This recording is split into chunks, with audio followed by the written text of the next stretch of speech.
All right, all right. Let's do this. Subscribe to the channel. Yeah. I already know, man. Yeah, I already know. We got How Strong is Super Vegeta by Official Divide or whatever. So yeah, I already know, man. Y'all know how I am with Goku, man. But we got the Prince of All Saiyans. And I'll be saying people need to stop sleeping on my boy. Give him his rose. Give the man his roses. The Prince of All Saiyans. The Prince Vegeta, bro. Let's just hear it, man. How strong is Super Vegeta? Let's check this out. Vegeta, the heir of the Saiyan race whose goal. Wait a minute. Prince Vegeta, the heir of the Saiyan race whose goal is to surpass his rival and become the strongest Saiyan who's ever lived. Even before Vegeta obtained the power of a god in Dragon Ball. Like I said, it's Vegeta all day, man. Y'all know how I am with Goku. Goku, he okay. But God say Goku is not him, bro. Like I'm being real, bro. Like Goku is not him. It's Vegeta all day, for real though. Super, his strength was monstrous, surpassing the Grim Reaper of the Saiyan race Frieza, who while holding back was capable of destroying planet Namek, with the explosion being so destructive that it was seen outside of the galaxy, and has multiple statements and guides that say he could destroy the entire universe in his second form alone, surpassing the embodiment of Perfection Cell, who was stated to have infinite and bottomless strength, with it actually being in reference to his battle power as stated by the narrator. And just like Frieza was stated to be able to destroy the entire universe, surpassing the Grim Reaper of Justice Gotenks, who can literally scream out of dimensions and warp realities simply by existing, and even surpassed evil itself, Majin Buu, with Buhan being capable of destroying the entire universe with alternate dimensions by screaming alone, and was threatening the Grand Kai world, which is a universal-sized planet full of mass, with the energy required to destroy this being calced to octillions of times universal, with the universe itself being 99.9% empty space, and this planet is 100% mass. I'm sure you get it. But now Vegeta needs to surpass divinity, the gods themselves. Beerus the Destroyer has awoken after 39 years in search for his greatest rival, a Saiyan with the power of a deity, a Super Saiyan god.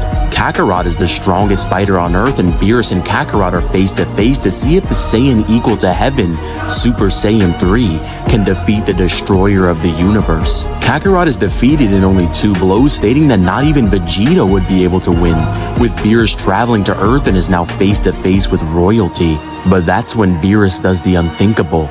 Lifting his hand, he strikes the Queen of all Saiyans. The Queen of all Saiyans, bro.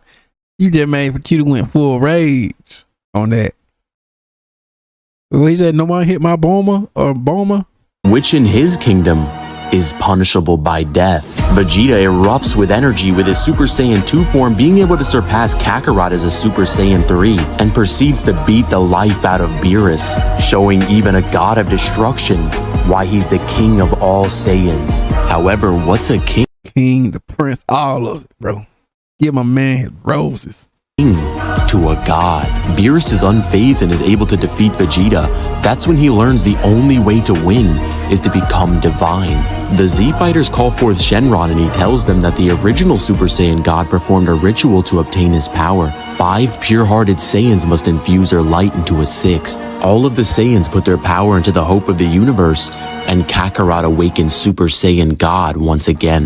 With Kakarot being so powerful that his clashes with Beerus were going to destroy the entirety of Universe 7, with the Universe 7 macrocosm being comprised of 7 different spacetimes, with the afterlife itself being— I was gonna say something, but I'm not even gonna say it, you know. We with Vegeta right now. Stated in the Daizenshu 4 World Guide to be a transcendental realm above the mortal universe, and in the Dragon Ball Super Exciting Guide was stated to be beyond the concepts of space and time multiple times, and was even stated in the June 2013 V-Jump issue that their battle was super dimensional, with the kanji actually being Chojigen, which translates to being above the totality of dimensionality. Kakarot loses his god form, however the powers infused into his base form, allowing his energy to be flooded in divinity. Vegeta knows the only way to surpass Kakarot is to become a god himself. Vegeta trains with the attendant and teacher of Beerus and is able to finally achieve it, the king with the power of a god, Super Saiyan Blue.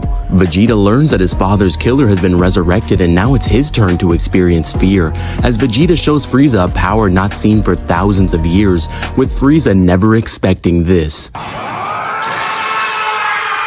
I mean, yeah, this the movie though, but you know, we'll go with it.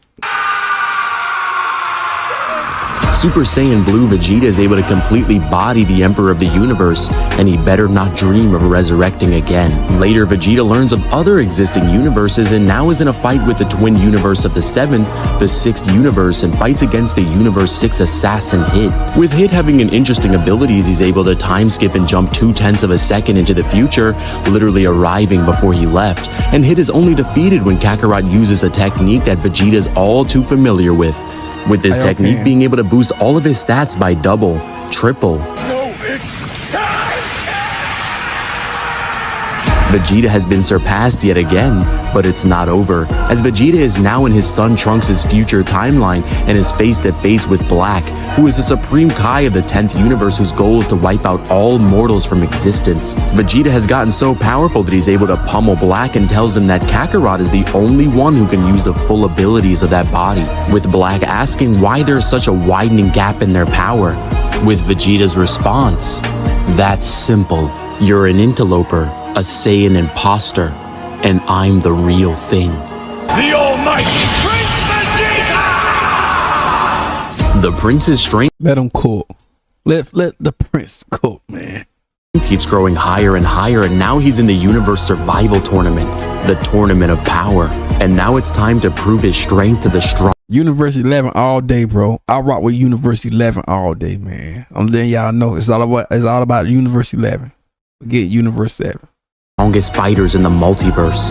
Vegeta gets more and more powerful as the tournament progresses, with Kakarot getting more powerful as well, as he's able to unlock the power of the angels, Migato no Gokui, Autonomous Ultra Instinct, with his first appearance being able to shake the entirety of the infinite world of Void, which was stated in a guide to be a place devoid of the concepts of space and time. Vegeta's drive to become the strongest allows him to surpass Kakarot and takes on the strongest fighter in the Tournament of Power, Jiren the Grey, a fighter from the 11th universe who is stated to surpass his own God of Destruction, with the gods of destruction themselves being stated to have power from a higher dimension. Vegeta was able to land 2 clean blows on an even stronger Jiren that was able to defeat Ultra Instinct Kakarot and dodges attacks that not even Kakarot, using a technique that allows his body to move on its own in his Super Saiyan Blue form alone. And then Vegeta charges up the strongest blast from anyone in the entire tournament, with this blast condensing so much power that literally everyone that was spectating thought that this would be the end of Jiren. Vegeta's strongest blast. Final Flash, ain't that Final Flash? Final Flash, right? And we don't never see him use it, bro, unless he like on thin ice, like when he is against the. When I first saw it, bro, I'm like, no, he ain't using the Final Flash. He don't never use that. Only time he used that is when he like back against the wall. That only time you're like, oh man, he using it. Cell's coin flip. Jiren is hit with his blast that everyone in the tournament thought had enough energy to take him down, and it did, as Jiren lays face first in the dirt. Vegeta begins to change as he remembers his promise, his family, his pride, and undergoes his own evolution, a separate path from Ultra Instinct, which produces a new color, Royale Blue. Evolution Blue Vegeta. Vegeta with this new Evolution Blue is so strong that he defeats a God of Destruction himself, God of Destruction Toppo, who with a single destruction ball was capable of one-shotting Golden Frieza, ripping apart the entire tournament stage and warping the reality of the entire void. Vegeta's attacks are so strong that he's able to punch through destruction, with this energy being so devastating that it erases you from existence and is more potent than death itself. He uses his final explosion and sends the destroyer to the stands. In the end, Vegeta has surpassed his rival, as Kakarot has not yet perfected Ultra Instinct and reclaims his throne as the Prince of all Saiyans. In the end, Vegeta has come a long way since his eruption of anger at the God of Destruction, and now has the power of a god, every day training to become stronger and stronger, because you can invade his mind and his body. But there's one thing a Saiyan always keeps: his pride. What's up, guys? It's Divine. If you guys enjoyed this video, And there you have it, ladies and gentlemen, the Prince of all Saiyans, man. The Prince. It's Vegeta, bro, man. Like, let's just be real, man. He is the #1. Let's just be real, man. But you know, link up in the description below. Like, comment, subscribe for doing, man. Be safe.